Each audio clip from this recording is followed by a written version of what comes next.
पूज्य गुरुदेव जी स्वामी राम देवानंद जी, ये इसी हरियाणा के रहने वाले,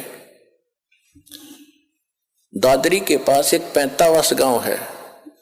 तो परमात्मा ने मेरे पूज्य गुरुदेव जी जो ब्राह्मण थे, जाति से ब्राह्मण थे, कर्म ब्राह्मण नहीं था, यानी ब्राह्मण ग्रुप में, ब्राह्मण समुदाय में जन्म हुआ था उनका। और वो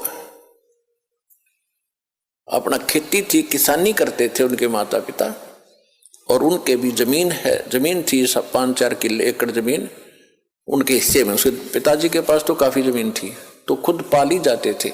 तो वो ब्राह्मण थे जाति के। जब उनको ज्ञान हुआ, हमारे पूज्य दादा गुरुजी उनको मिले, और मेरे दादा गुरुजी यानी मेरे गुरुजी के जो गुरुजी थे वो छावला गांव है दिल्ली में, नजफगढ़ के पास। उस छावला गांव के वो जाट थे, और उन्होंने फिर काशी विद्यापीठ में, उसके बाद फिर ये हल्की हो गई थी।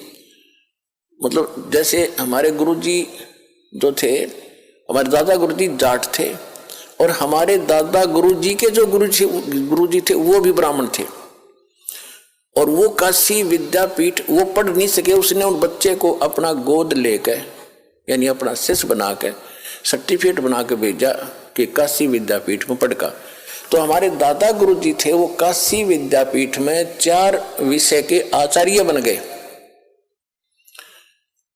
और उसके बाद फिर मेरे दादा गुरुजी को पंडित चिदानंद नाम था उनका, चिदानंद जी महाराज, उनको पंडित चिदानंद जी कहा जाने लगा, क्योंकि वो 4 विषय में के आचार्य बन गए, 4 विषय के, 4 सब्जेक्ट के।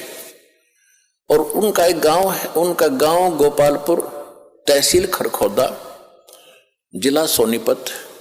गांव गोपालपुर में एक आश्रम है छोटा सा, उस पे लिखा हुआ है पंडित चिदानंद आश्रम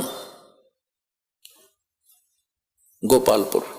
दास उसको देख कर आया है। तो कहने का भाव यह है कि हमारे दादा गुरुजी जाट होते हुए पंडित कहलाए, और मेरे पूज्य गुरुदेव जी ब्राह्मण होते हुए वो ब्राह्मण नहीं, एक संत कहलाए, स्वामी संत। तो ये जाति कर्म से है, अपनी जन्म जात से नहीं होती।